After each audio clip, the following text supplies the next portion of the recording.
Hola familia, yo soy Ulises Carvajal, Yo soy Karen Hernández y estás escuchando. Ecos de la Ciencia.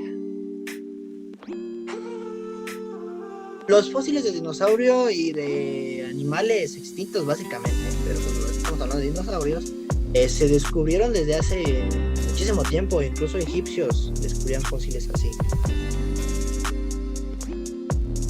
Estas Así es. criaturas tan fascinantes que entre los vertebrados terrestres extintos, pues los más famosos, ¿no? Que fue George Leopold. No sé cómo se dice porque está en francés. Que fue George, de nombre George Leopold. Lo que, o sea, es decir, realmente descubrieron tantas especies o nada más era como que, oh, una piedra ya, especie nueva. Entonces,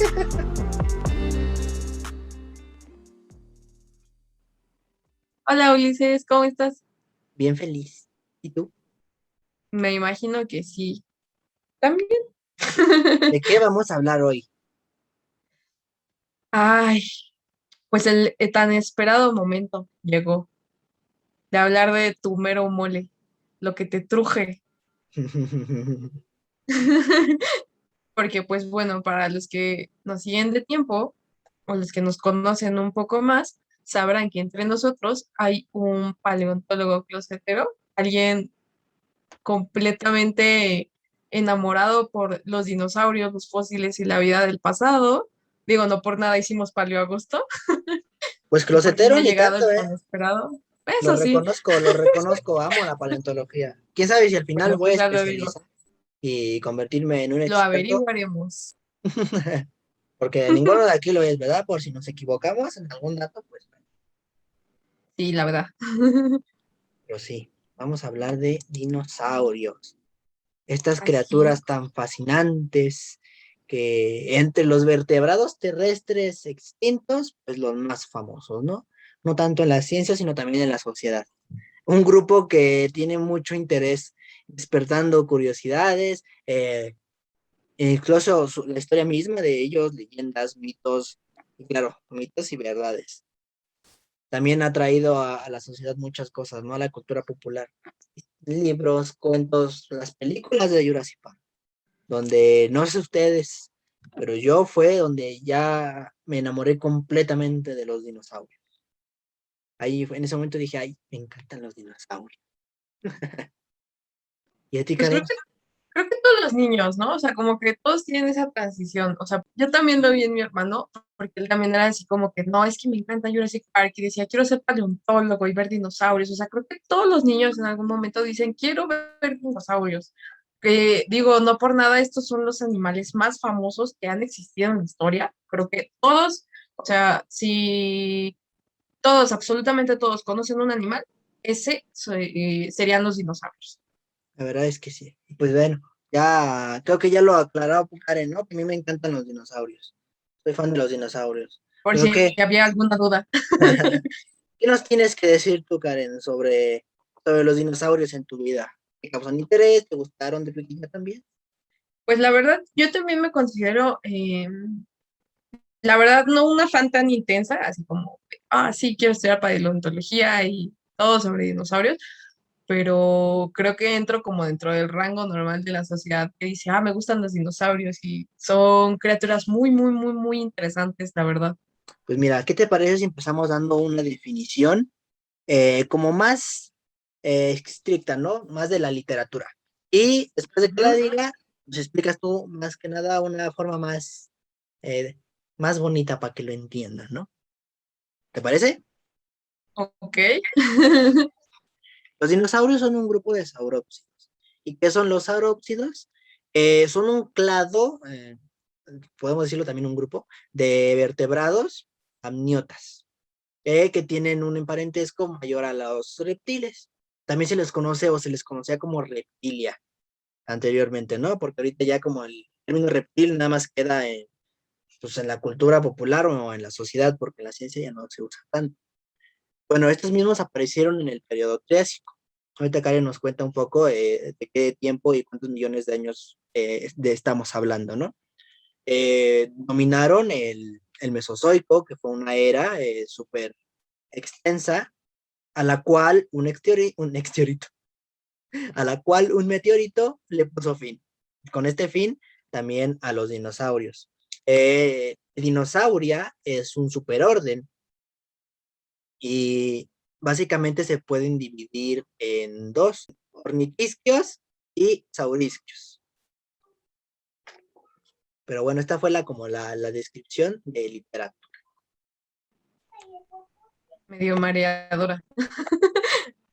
Pues bueno, estos fascinantes animales en sí son un conjunto de organismos de los cuales sus restos fósiles se hallan en los estratos mesozoicos de una edad entre 225 y 64 millones de años aproximadamente, la cual abarca los periodos Triásico, Jurásico y Cretácico. Digo, no por nada se llama Jurassic Park, por lo que dominaron el planeta cerca de 160 millones de años. ¿Puedes creerlo? O sea, no es de gratis su fama, la verdad.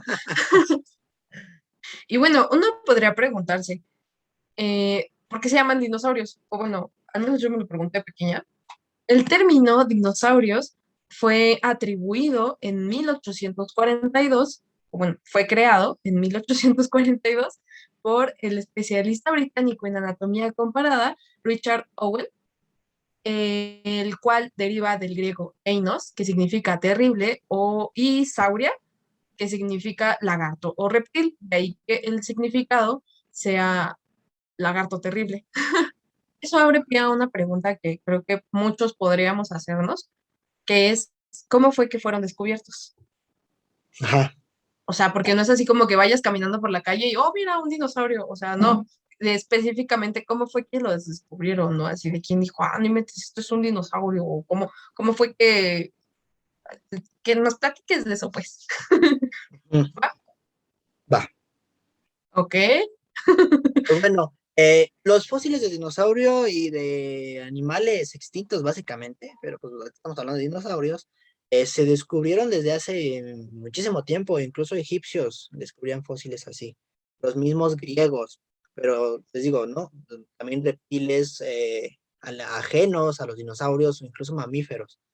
Pero estos fósiles se les daban explicaciones míticas o mágicas, o incluso ya pues en la religión cristiana católica, ya más para acá que para allá, pues a monstruos bíblicos, ¿no? Que venían en la Biblia ahí. Un ejemplo de esto podríamos hablar de los dragones. Al encontrar fósiles eh, principalmente de terópodos, que son este grupo de los carnívoros, como Tyrannosaurus Rex, pues veían que era un reptil gigante, dicen, no, pues un dragón, ¿no? Allá por Asia, los chinos. O incluso los nórdicos también metían con estas ideologías. En el caso de Grecia, pues con los cráneos de mamut. Eh, si ustedes ven un cráneo de elefante, tiene un hueco gigante aquí enfrente, que es el hueco para la trompa. Pues los mamuts son familiares, ¿no? Son primos lejanos, extintos de los elefantes. Pues les daban interpretaciones como cíclopes. E incluso aquí con los mayas, ¿no? Existen los Kinamexin, que también eran gigantes, pero encontraban fémures de mamuts. Pero bueno, les digo, aquí me estoy desviando un poco, pero básicamente esta es como una primera instancia, una primera historia, ¿no? Antes de ni siquiera preguntarse o darse la tarea ya de investigar como tal, ¿no? Ya utilizando el método científico, aplicando ya la ciencia, pues nada más encontraban esto y decían, de seguro es nuestro Dios, como les digo, ¿no? Les daban explicaciones bíblicas. Pero sí, hay un momento, ¿no? Incluso antes de que Richard Owen pues diera el término, porque ya se estaban encontrando estos fósiles.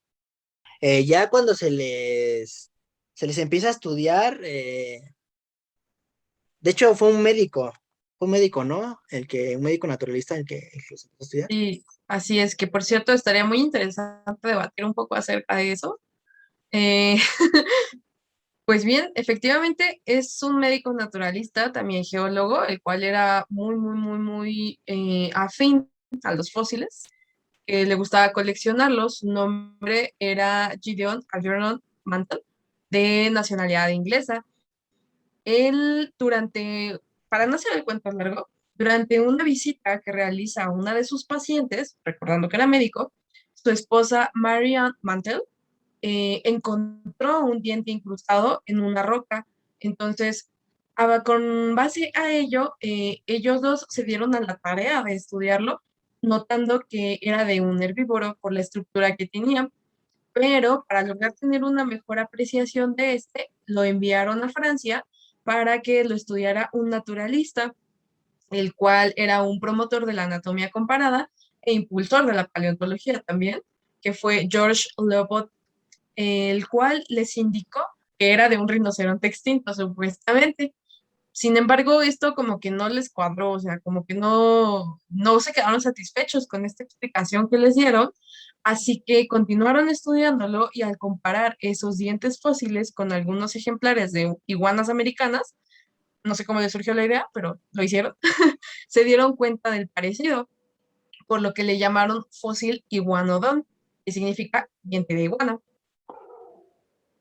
Claro, y justamente esto surge y ocurre en 1822, ¿no? Y Ajá, justamente esta cadena acaba de mencionar a un hombre muy importante dentro de la paleontología. Podemos abrir un pequeño paréntesis, ¿no? Marianne Mantel, también conocida como Mariani, que ¿quién es?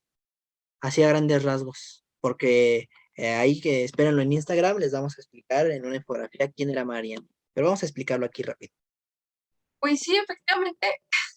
Digo, yo no estoy como que muy conforme porque realmente cuando tú comienzas a realizar la investigación y ver cómo fue que descubrieron este diente, la mayoría de los escritores, de los que llevan los artículos, dicen o te venden la idea de que el que fue como el gran paleontólogo y el que descubrió el iguanodon era Gideon, cuando en realidad pues es Marianne, o sea, Marianne fue la primer mujer paleontóloga que existió, la cual pues se vio como de cierta manera opacada por su esposo. Sí, descubriendo muchos dinosaurios, incluso también lepidosaurios, plesiosaurios, la mayoría de dinosaurios, que son estos reptiles acuáticos, no dinosaurios, también ahorita vamos a aclarar ese punto, pues lo descubrió ella, ¿no? Hasta apenas se le está haciendo ese reconocimiento. Y aprovechando también el paréntesis de Mariani, me gustaría decirles una pequeña parte de la historia, allá por 1830, ¿no? Igual en estos años en los que está pasando la historia, ¿no? Henry de la Becque, un paleoartista, eh, hace una de las primeras obras de su tipo, hablando de creaciones de dinosaurios, ¿no? Justamente crea Durian Tikior, que se le conoce en español como el doser más antiguo, ¿no? Él crea litografías de esta pintura para venderlas entre la comunidad de ciencia, entre la comunidad de científicos, de paleontólogos, pues, donde él estaba. Y justamente con este dinero ayuda a Mariani, eh, pues para su vida, o cómo se le podría decir. Dar sustento económico. Ajá, darle un sustento económico. Sí, sí, sí.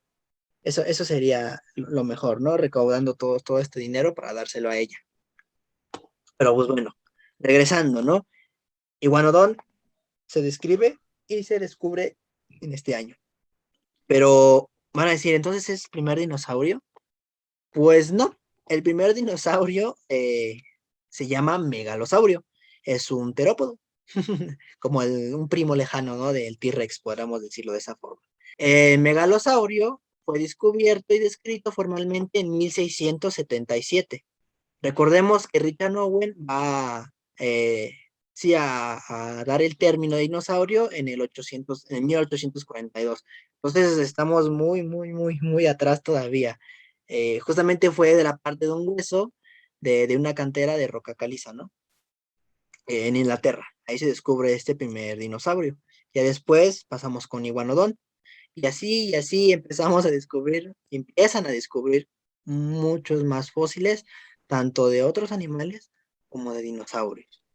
Pero justamente en estos momentos, ya que mencioné a Henry de la Becque, un gran paleoartista, creaba ilustraciones muy bruscas y muy tontas, si lo podemos llamar de esa manera, para describir a los dinosaurios.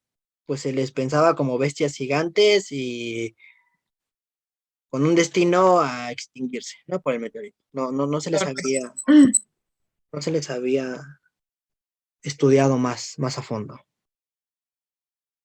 Esta misma obsesión de los dinosaurios, eh, podemos ejemplificarla en un hecho, ¿no? En una rivalidad conocida como la Guerra de los Huesos. ¿Nos puedes contar un poquito de eso, Karen? Ese término me da mucha risa. Es como Sí, imaginarte a dos paleontólogos ahí peleando con huesos, no sé. dándose a huesazos. Sí, es que, bueno, está bien chistoso esto, estuvo muy interesante leer eso. Este suceso, suce- este suceso ocurrió en Estados Unidos, protagonizado por Othniel Charles Marsh y Edward Drinker Cope, Ajá. que fue uno de los episodios más intensos en la historia de la paleontología y fue meramente una competencia que sí trajo a lo que se considera como la época de oro de la paleontología, pero terminó en una disputa terrible, como chisme de estos que salen en un programa de los que sean de México entenderán, de como en Ventaneando. Este, pues bueno, estos descubrimientos ocurrieron durante lo que es la Edad Dorada en Estados Unidos, que fue una época posterior a la Guerra de Secesión que sufrieron, y fue caracterizado este periodo por las grandes desigualdades que generaron estos conflictos sociales previos. Y efectivamente, aunque lograron que esta ciencia la diera un salto gigante, ya que supuestamente descubrieron hay muchísimos datos que descubrieron que si 120 especies, 150 o hasta miles, que Ajá. realmente pues ya ni siquiera sabemos si sí fue realmente o sea, si sí realmente descubrieron tantas especies o nada más era como que, oh, una piedra ya, especie nueva. Entonces, pues supuestamente fue un gran avance para la paleontología, no lo sé, no lo sabremos. Sin embargo, este duró muy, muy, muy pocos años, que fue apenas unas 3 décadas, que bueno, o sea, los artículos que te dicen que descubrieron 150, 120, ciento y tantas especies en tan poco tiempo, al menos a mí me parece como un poco ilógico, pero bueno, ¿qué fue lo que sucedió? ¿Qué fue este chisme? ¿Cómo fue que se convirtió? Porque en realidad ellos eran colaboradores en un inicio, Eran ya, panas. ya que en un documental de la BBC, espera, sí, no, sí, en un documental de la BBC titulado The Bone Wars, o sea, la guerra de los huesos, la historiadora Tracy Logan nos cuenta que en un comienzo ellos dos eran amigos y colaboradores. Todo comenzó porque se conocieron en una expedición en Alemania y al regresar a los Estados Unidos, Cope invitó a Marsh a que colaboraran juntos en una excavación de fósiles que estaba realizando en Nueva Jersey. ¿Qué fue lo que sucedió? Marsh fue el que tiró como el primer pistolazo, el primer huesazo, La primera roca en la cabeza. ya que él procedió a sobornar al dueño de la cantera para que le enviara las mejores muestras a él, excluyendo a Cope. Entonces, en 1876, él logró hacer un importante hallazgo que en realidad le corresponde a Cope, ya que él fue como el que comenzó todo. Esto, pues, fue efectivamente el tiro que desencadenó toda la guerra y existen distintas teorías sobre los motivos que tuvo Marsh para hacer eso. Una es que este académico graduado de la prestigiosa Universidad de Yale, de donde después se volvió profesor de paleontología, no confiaba mucho en su colega, ya que lo consideraba como un poco amateur en el tema y que había recibido muy poca educación. Otra era que nada más estaba celoso de Cope, quien, además de que venía de una familia más rica y era más joven, era considerado más apuesto y encantador. En fin, hombres. Ay, esos hombres. Desde esa época. Pues sí, realmente, o sea. mm, Ajá, y aquí como pequeño comentario, Cope, sin querer, en uno de estos descubrimientos, colocó la cabeza de un plesiosaurio en donde iba a estar la cola. Digamos que lo puso al revés. Entonces, justamente fue Marsh el que dijo, así no va, la cabeza no va de este lado, va del otro lado, y pum, dinosaurio, el Asmosaurus, eh, escrito por Marsh. Entonces, otra robada, ¿no? Y eso es uno de muchos ejemplos. Así como dice Bueno, Karen, pues, toma y no dale. sé, con base a este comentario, creo que mi voto va por la primera teoría, que era que Marsh consideraba que Cope era muy amateur todavía.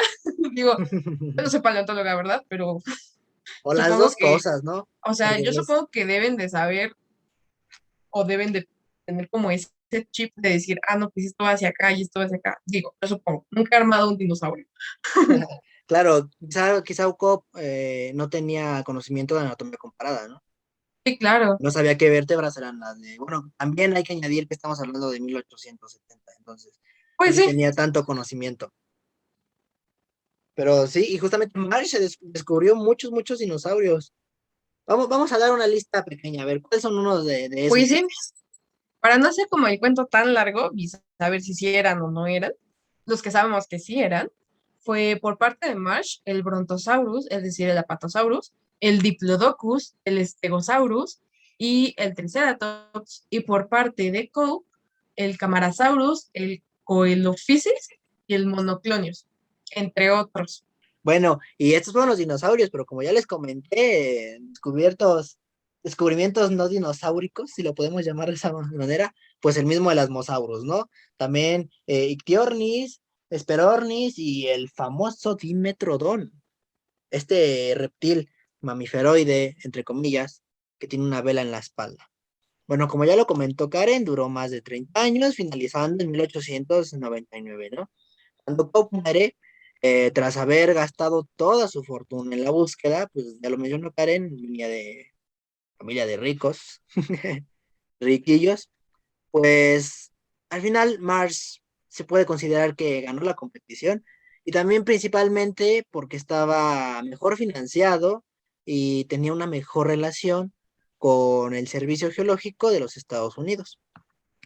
Entonces, se le podía considerar como el vencedor, ¿no? Y claro, como lo dijo Karen, fue un gran salto a la paleontología, pero también desafortunadamente, pues muchos especímenes valiosos fueron destruidos. Quizás sí se fueron descritos, pero posiblemente el fósil estaba mejor conservado de lo que ahora están en las vitrinas de muchos museos, ¿no?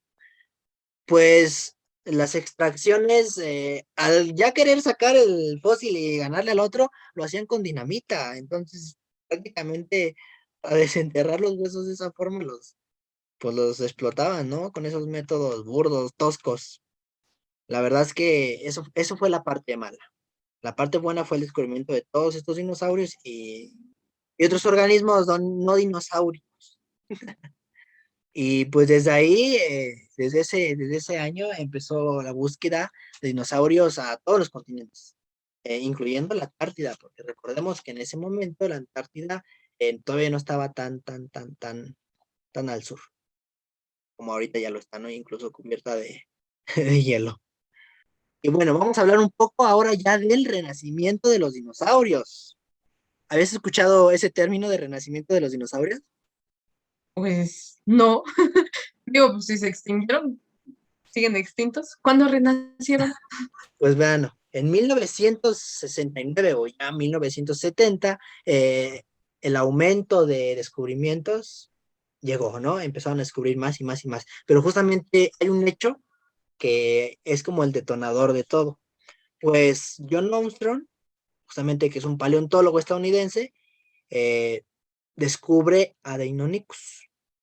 Deinonychus es un dinosaurio, como ya lo sabemos, muy parecido a los dromeosaurios, básicamente creo que está dentro del clado de los dromeosaurios, como raptores, por ejemplo, el velociraptor, ¿no? El famoso velociraptor, un depredador, que posiblemente tenía pues sangre caliente. Pero lo más importante aquí es que al hacer y ahora sí, al aplicar la anatomía comparada, John Armstrong descubre que posiblemente estos dinosaurios estaban emplumados. Su anatomía era muy parecida a las aves. Justamente en este momento eh, empieza la famosa revolución de los dinosaurios, porque ya no se les ven como tontos, ya no se les ven como grandes y pues destinados a extinguirse. Ya se les describe más que nada a estos dinosaurios, ¿no? Como rápidos, ágiles, posiblemente muy inteligentes. Justamente su alumno, que es Robert Baker, eh, ilustra a Deinonychus corriendo con la cola levantada. También cambia aquí la postura eh, para representar a los dinosaurios, porque antes se les representaba como a Godzilla, básicamente grande, tosco, con la cola arrastrada, pero aquí ya lo ponen con la colita paradita y es como de un gran cambio, como en el meme, un gran cambio. Y ahora, ya como paréntesis, justamente en Jurassic Park se toman de inspiración a Bob Baker, hace rato dije Robert, perdón, Bob Baker, como inspiración para crear el personaje de Alan Grant. Ya ven, soy bien geek con los dinosaurios, pero como dato curioso. Entonces, en este momento es donde las investigaciones empiezan a hacer más, empiezan a tener mayor curiosidad hacia los dinosaurios, mayor interés. Se empiezan a descubrir en China fósiles ya de dinosaurios, terópodes emplumados, justamente más en China. ¿Por qué? Debe de tener un porqué, mejor los sedimentos, pero pues yo no sé muy bien por qué.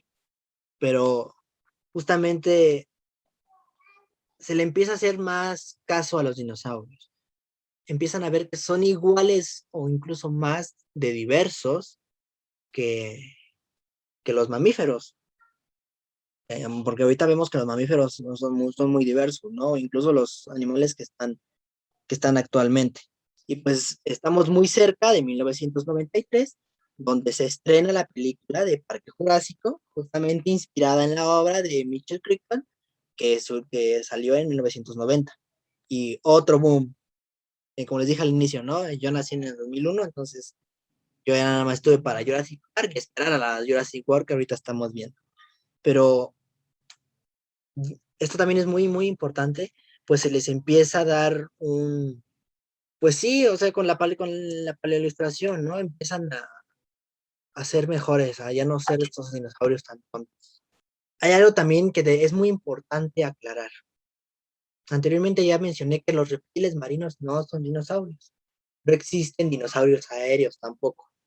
Los pterosaurios, que aunque llevan el término sauria, recordemos que eso es reptil o lagarto,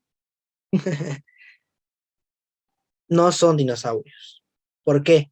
Porque los dinosaurios, aparte de estar dentro del clado del superorden dinosauria, también una característica muy importante es que tienen las extremidades abajo de su cuerpo, como los mamíferos.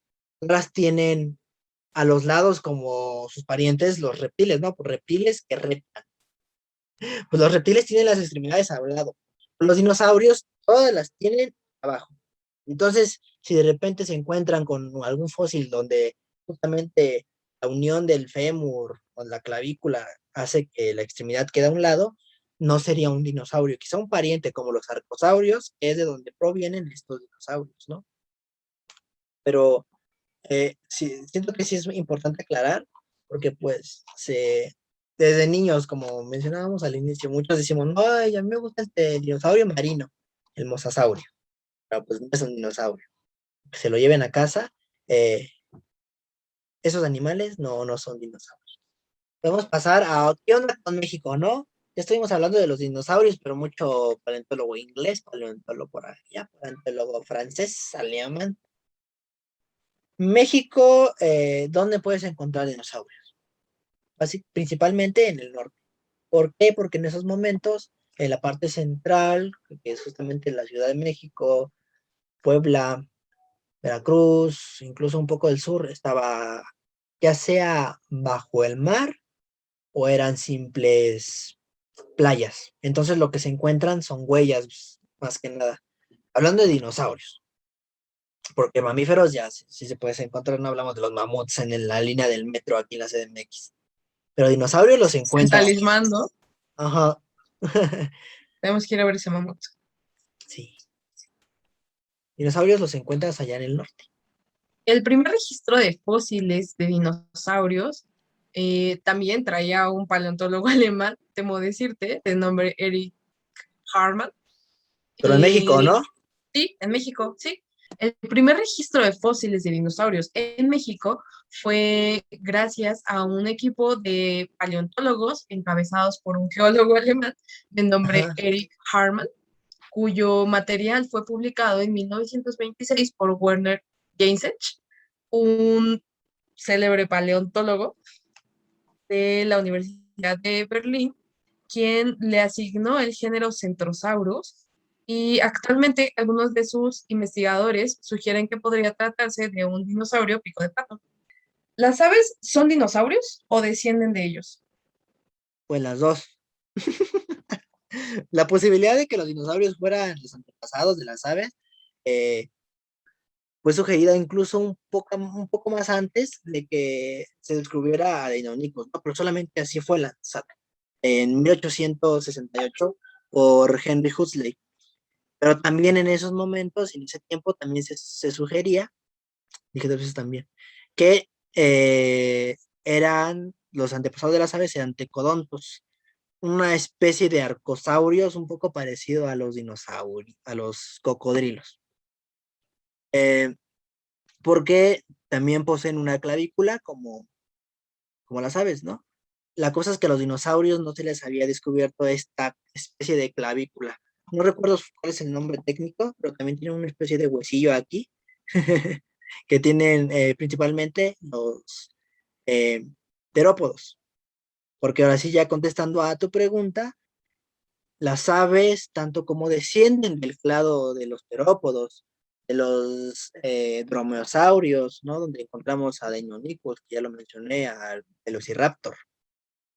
Eh, por la simple anatomía comparada, también existen los fósiles con plumas, incluso en ámbar, que están emplumados, estos terópodos, dentro de la cladística, que es la que estudia cómo se comportan justamente los organismos y los antepasados mediante árboles filogenéticos, se les tiene dentro del grupo dinosauria. Y digo, redundando un poco otra vez, descienden de los dinosaurios, sí, pero también, si lo vemos por ese punto, son dinosaurios. Como el humano es primate, es también homo y es mamífero, ¿no? Y si vamos más atrás, es amniota.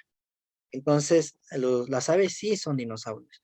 Y a muchos pueden decir, ay, no, ¿y cómo que van a ser las aves? Ya casi no hay tantos detractores, ¿no? Porque todo eso ya tiene millones de pruebas.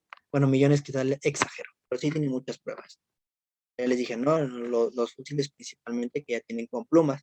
Y también esto mismo trae los memes de que el dinosaurio, el tiranosaurio, es una gallina gigante emplumada, ¿no? Le empiezan a poner eso. Los artistas sí ya pueden ponerle, más que nada eso ya es como que libre, ¿no? Diversas plumas a terópodos principalmente. También se han encontrado plumas o protoplumas, filamentos en algunos pterosaurios, lo que sugiere eh, que posiblemente el antepasado en común surge en los arcosaurios, todavía una rama más abajo, que empiezan a desarrollar este tipo de plumas. Pero el tiranosaurio no sería como tal una gallina gigante emplumada, porque podemos pasarlo a mamíferos, ¿no? Vemos que una ratita, un hurón, una ardilla, pues está completamente llena de pelo.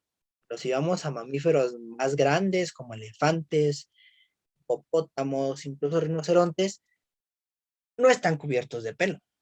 Tienen un pelillo ahí en la cola, en la espalda, poquito.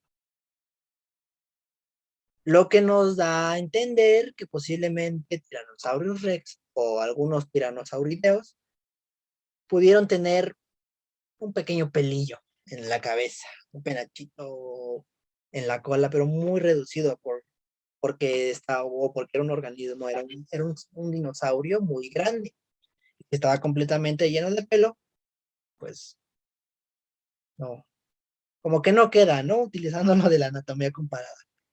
Y claro, ya mencionamos muchas veces las interpretaciones paleoartísticas.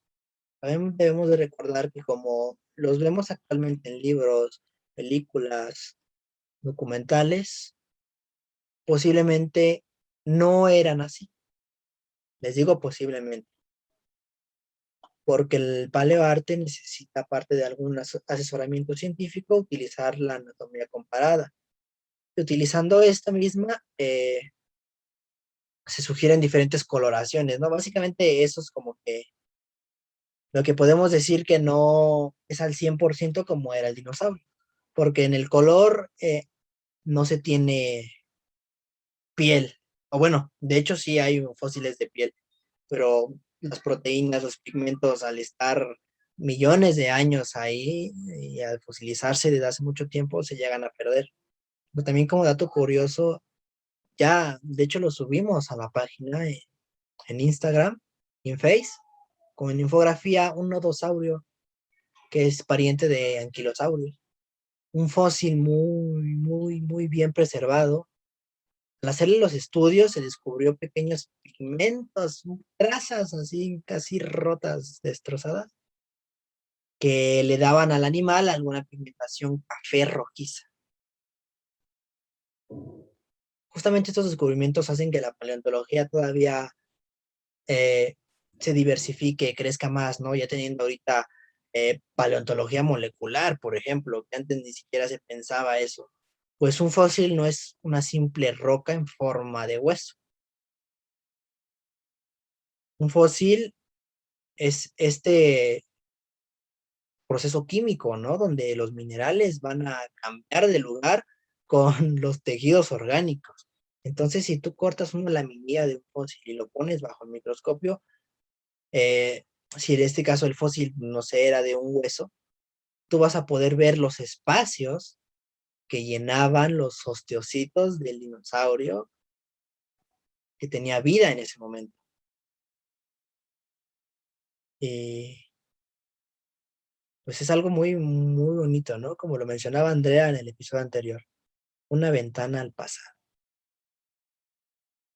Quizá me desvió un poco de la pregunta inicial de las aves. Algunas otras personas ya sabían esto, ¿no? Pero muchos otros eh, ni siquiera lo sabían. Entonces hasta podemos hacer la broma, ¿no? De, ay, se me antoja un caldo de dinosaurio, por no decir caldo de gallina. Una milanesa de dinosaurio. Ey. Y decimos, ¿no? Ya lo dijimos en el anterior episodio de extinciones. Los dinosaurios se extinguieron. No, ¿cuál? Los dinosaurios dominaban el mundo. No. Podríamos decir que lo siguen dominando, porque las aves doblan el número de especies de los mamíferos. Entonces, en cuanto a cantidad de especies, hay más dinosaurios que mamíferos. Tuvieron un final. Todo inicio tiene su final. Pero fueron grandes y hermosas criaturas que estamos descubriendo todavía, viendo su gran diversidad, su grandeza. Y pues ya cerrando el capítulo, sin más que comentarles, más que agradecerles por llegar hasta este punto, por escuchar el podcast. Esperemos hayan aprendido un poco de historia, quizá con algunos nombres extraños, tanto de dinosaurios y científicos, y nuestras trabadas en estos nombres, porque están medio raros. Esperemos hayan aprendido algo. Que la próxima vez que pidan una milanesa de pollo en un restaurante, digan una milanesa de dinosaurio con papas para pantallar. ¿Qué? Que nos los contaron nuestros amigos de Biociencia Guay. O bueno, ecos de la ciencia y pocas. Y recuerden que también pueden encontrarnos en nuestras otras redes sociales como Biociencia Wild, que son Instagram, Facebook, TikTok, YouTube, donde les subimos más contenido, infografías y pues tenemos diferentes dinámicas muy, muy, muy divertidas para ir aprendiendo juntos. Pues bueno, muchas gracias. Esto fue el episodio 8 de Ecos de la Ciencia. Dinosaurios. ¿Tienen más dudas? Ahí nos mandan un mensajito al Instagram. Adiós. Adiós.